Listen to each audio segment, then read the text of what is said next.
আজকে আমরা এমন একটা জায়গায় যাচ্ছি যেখানে গেলে ব্যাঙ্গালোরের নিচের সব বিল্ডিংগুলো এত বড় শহরটা এত সুন্দর করে দেখা যায়, যা নিজের চোখে না দেখলে বোঝা যায় না।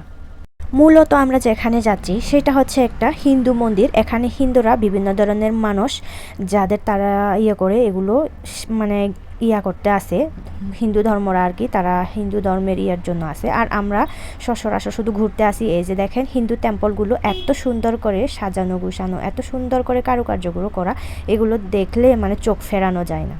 এখানেও একটা মন্দির আছে, এখানে বেশিরভাগ হিন্দু ধর্মাবলম্বীরা চলে আসে তাদের মানুষ করার জন্য, মানুষগুলো ছেড়ে নেওয়ার জন্য। আর আমরা আসি শুধুমাত্র ঘুরতে। আর এখানে একদম উপরে চলে গেলে দেখা যায় যে নিচের যে বিল্ডিংগুলো আছে একদম এত ক্লিয়ার করে দেখা যায়, খুবই সুন্দর। তো আমার সাথে বাবাও আছে, আমি বাবাকে নিয়ে আসি। বাবা যেহেতু হাঁটতে পারে না, আস্তে আস্তে করে উপরে নিয়ে যাচ্ছি।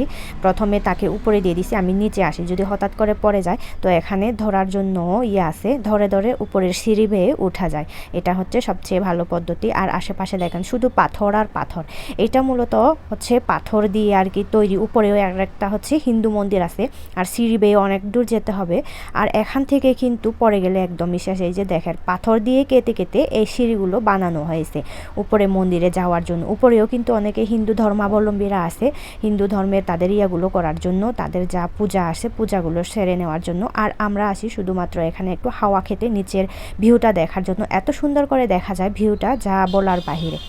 আমি বেশিরভাগ সময় এখানে আসি গরমের সিজনে, কারণ গরমের সিজনে যখন একটু সন্ধ্যা টাইম হবে তখন এর উপর থেকে মানে এই ভিউগুলো দেখতেও সুন্দর লাগে। আর বাতাস হাওয়া এই সব থেকে বেশি এইটার উপভোগ করার জন্য এটা আমার কাছে খুব ভালো লাগে। আর বাবার একদম টায়ার্ড হয়ে গেছে, তাই একটু রেস্ট নেওয়ার জন্য এখানে বসতে বলেছি।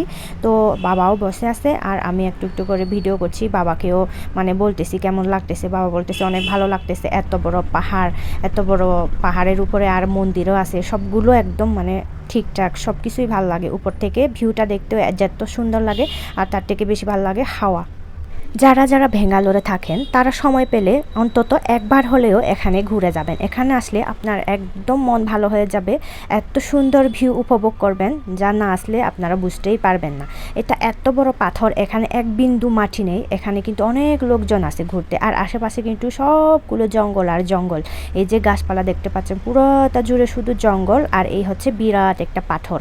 এই পাথরের মাঝখানে কিন্তু লোকজন এসে জড়ো হয়ে যায়। এখানে অনেকে ছবি তুলে, অনেকে এখানে বসে বসে আড্ডা মারে, অনেকে কিন্তু একদম কাপড় কাপড় চলে আসে। এই যে ওফারে তার দেখেন এত সুন্দর, যেখানে গাছপালা জঙ্গল আছে এখানেও কিন্তু পাথর।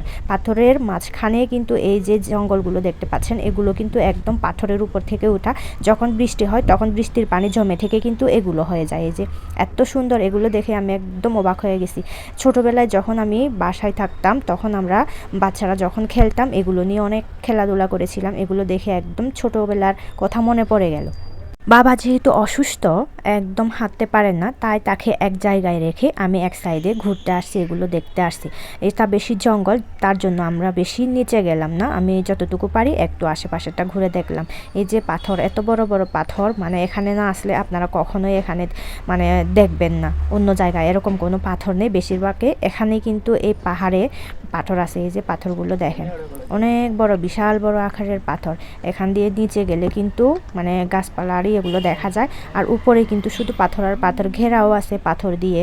এই সবগুলো যে জঙ্গলগুলো দেখতে পাচ্ছেন সবগুলো কিন্তু বৃষ্টির পানি জমে থেকে এখান থেকে জন্ম নেওয়া। এগুলো কিন্তু একদম সুন্দর দেখা যাচ্ছে, ভিউটাও সুন্দর।